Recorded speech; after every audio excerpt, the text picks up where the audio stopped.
Hello everyone. आज हम लोग डिस्कस करेंगे पैथोफिजियोलॉजी ऑफ अस्थमा। तो basically the asthma is a respiratory disease. Okay, let's discuss asthma in detail.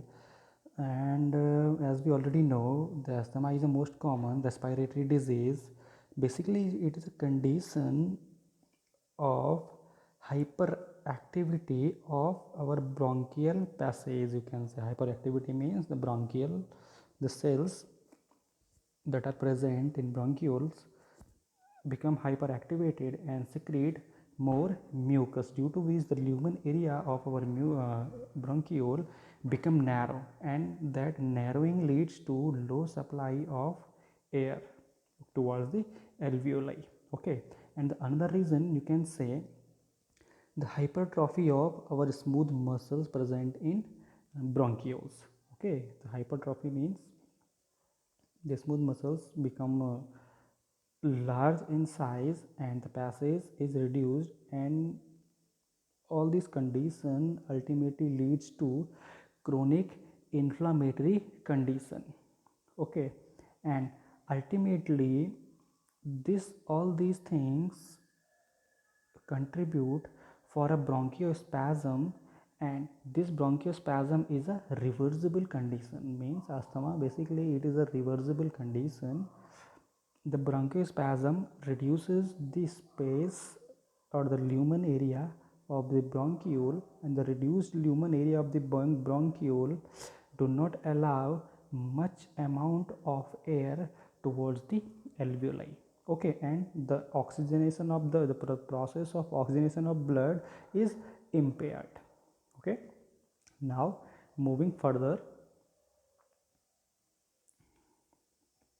here in this figure you can easily observe this is a normal bronchiole. When you observe the size in this figure, this is our normal bronchiole. You can observe the lumen only. Okay, this area. Now compare this area with this condition, ठीक है, और this altered condition. It is a infected bronchiole or asthmatic bronchiole, you can say. Okay, you can easily observe here, when you observe both the lumens here, the space is wider, while in this bronchiole it becomes narrow. Okay, and there are several causative agents that contribute for developing asthma. Okay, now further we will discuss the etiology of the asthma. Here are very basic reasons we already know, and we already go through many times all these etiological agents. Here, respiratory infections you can observe, means these infections, viral infections you can say, or bacterial infection you can say. Okay, basically infections में होता क्या है कि हमारे जो immune system है, immune system की जो भी हमारी इन्फ्लामेटरी जो सेल्स हैं जो इम्यून रिस्पॉन्स में हमारी हेल्प करती हैं, वो सारी की सारी हमारे जो लंग्स का जो एरिया है, जो ब्रोंक्यूल्स में जो मेम्ब्रेन्स हैं उनमें एक्यूमुलेट हो जाता है. ठीक है, जिसकी वजह से वहाँ पे जो एडिमा की कंडीशन है वो डेवलप हो जाती है. जब एडिमा होगा तो जो पैसेज है ल्यूमन, जो हमारी एस्थमा को कॉज करेगा, क्योंकि वो जो पैसेज है वो पैसेज नैरो हो जाएगा. ठीक है, और जो एयर सप्लाई है वो कम हो जाएगी. ठीक है, और ये जो इन्फ्लामेशन है ये म्यूकस सेक्रेशन को भी बढ़ाता है, जिसकी वजह से अल्टीमेटली जो पैसेज है हमारा वो नैरो हो जाता है. इसके अलावा कुछ और एटियोलॉजिक और कॉजेटिव एजेंट्स की हम लोग बात करें, कुछ बेवरेजेस और फूड्स की वजह से भी हमको एस्थमा हो सकता है. हमारे जो घरों में हमारे जो पेट्स है, ठीक है, उनके थ्रू जो एलर्जी है उसकी वजह से हमको एस्थमा हो सकता है. ठीक है, मेंटल स्ट्रेस भी एक रीज़न हो सकता है एस्थमा होने का. ठीक है, certain medicines are there that can also contribute in developing asthma, and also the asthma can be genetic. ठीक है, ये आपके पेरेंट्स से आप में आ सकता है. इसके अलावा जो स्मोकिंग है, सिगरेट स्मोकिंग, ठीक है, ये बेहतरीन मेजर एक रीज़न है एस्थमा होने का. इसके अलावा जो एयर पॉल्यूटेंट्स हैं, ठीक है, जिसकी वजह से हमारी एयर में पॉल्यूशन डेवलप होता है, चाहे हम डस्ट की बात करें या कुछ भी हार्मफुल केमिकल्स हो सकते हैं. ठीक है, वो भी हेल्प कंट्रीब्यूट कर सकते हैं अस्थमा को कॉज करने में. ठीक है। जो परफ्यूमरी हम लोग जो भी यूज़ करते हैं परफ्यूम्स वगैरह, they can also contribute in asthma and ultimately the dust. ठीक है, अगर आप ऐसे रीजन ऐसे एरिया में रहते हैं जहाँ पे बहुत ज़्यादा डस्ट है इन्वायरमेंट में, तो वो भी एक अस्थमा को कॉज करने का मेजर रीज़न हो सकता है। ठीक है, तो आपको इन सभी कोशिश करनी है कि इन सभी कॉजेटिव या जो एटियोलॉजी जो ये भी एजेंट्स हैं, कॉजेटिव जो फैक्टर्स हैं, इनसे बचने की। ठीक है, the prevention is always better than cure. We have already discussed many time earlier. Now when we talk about the signs and symptoms of asthma, here you can easily observe the common symptoms are coughing, okay, breathing difficulty and feeling tired. Okay, the patient suffering from asthma will be having cough, will be having breathing problems, and he will feel tired all the times, okay, many times throughout the day. And along with all these symptoms, he can also feel the chest pain, wheezing sound when he will be breathing. There will be a whistling sound during the breathing, okay, that is called wheezing. Okay, next is shortness of breathing and sleeping problems. Okay, all these signs and symptoms, if you are observing all these signs and symptoms in any patient, then there may be chances the patient may be suffering from the asthma. Okay, now moving further, the pathophysiology of asthma.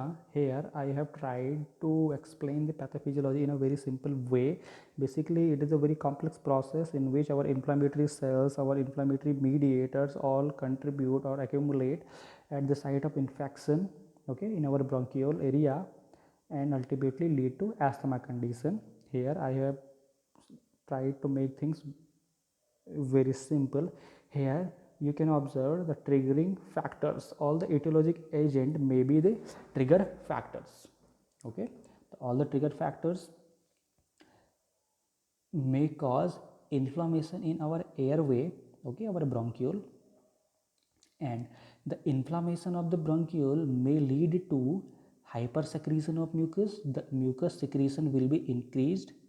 Okay, there will be a muscle contraction, muscle spasm, we have already discussed in our smooth muscles, okay, of our bronchioles, and we can observe the swelling bronchial membrane. Swelling is caused by the accumulation of fluid due to inflammation, the edema you can say.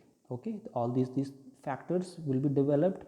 These are secretion of mucus, airway muscle contraction, and swelling of bronchial membrane. Okay, now ultimately all these three factors will lead to narrowing of our passage, the passage through which air passes and goes to the alveoli. Okay, ultimately the passage will be narrowed, and you will observe all these things like coughing, wheezing, the whistling sound, shortness of breath, and chest tightness. Okay, you will feel a congestion type feeling in your chest, and all these conditions are developed after this airway inflammation. Okay, and all these conditions you can say are the asthma.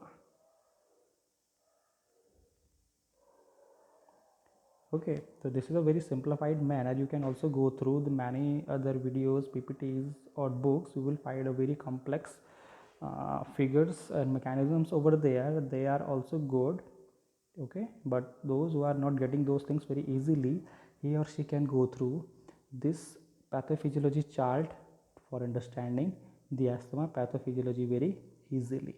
Okay, now moving further, when we talk about the diagnosis of asthma, there are basically 2 or 3 tests, confirmatory tests, through which we can easily identify the patient is suffering from asthma. Okay, the very first test is FeNO test.